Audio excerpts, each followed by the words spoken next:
People ask us all the time, how are smartwatches affecting? Are they going to kill mechanical watches? And the data shows otherwise. I mean, for sure, smartwatches are great getting, especially first-time users, younger users, to, for the first time, get used to wearing something on their wrist, on that real estate, and realizing, hey, wait a second, this is pretty cool, it's useful. Now I'm going to get something that shows my individuality, that's different from everyone else's smartwatch. So that's been a little bit disruptive, but in a good way. And for sure we're seeing mechanical watches going strong. The data shows that quartz watches have been on the decline, and mechanical watches, especially at the higher ends, are growing. So that's really a good sign to see, and a good sign of health in our industry. And in the footwear and accessories spaces, sure, the growth of e-commerce has been disruptive to physical retail, but those that are learning how to incorporate both of them together in one experience are the ones that are going to stand the test of time. And we do see a lot of these digital native startups coming into the market, and they're doing things differently. They're tapping into consumer desires for sustainability, for ease of use, for simplicity. So that's another thing. You know, you're accustomed to walking into a department store and having almost overwhelming number of choices in terms of footwear. But now some of these brands are coming out and saying, you know what? We have 2 or 3 items, and these are what you need. And this is why, and telling a great story. So the disruption really has been in the ability to storytell and for brands to really get their message across, which is a little bit harder when in wholesale physical retail.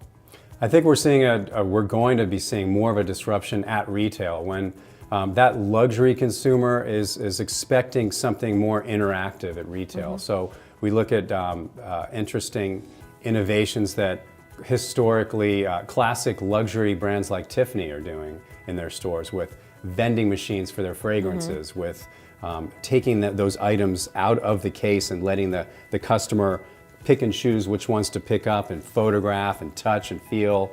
You know, it's strange because in the watch industry, everything's locked behind a counter. So there's that barrier when you go into the store of having to ask someone. You have to muster up enough courage to go into the store, and then more courage to get someone to take it out of the case. So I think in luxury, we'll start seeing more of that interactivity. And the retailers that I've spoken with, you know, they're pledging that kind of experience is in the works.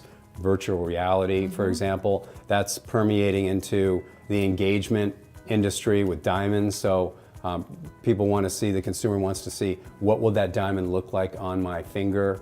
How will it feel? So I think experiential is definitely something we'll see at retail. Yeah. And disruption is really about solving problems that consumers didn't even know they had. So new fabrics, new materials that are lightweight, that you can wash, machine washable footwear. That's a new phenomenon that people are really enjoying, because that really is something very helpful. And it's also about the shopping experience. So going into the store and having it not take an hour, and just the anything that makes it more ease of use for the consumer is what's resonating. Gender neutrality is something we've been seeing for the last year or two. That's something historically watches were men's and women's. So women started in the last few years, started gravitating towards men's watches, towards larger sizes. So now we're seeing brands come out with different sizes, not sexes. So that's definitely a trend that's new that we see growing.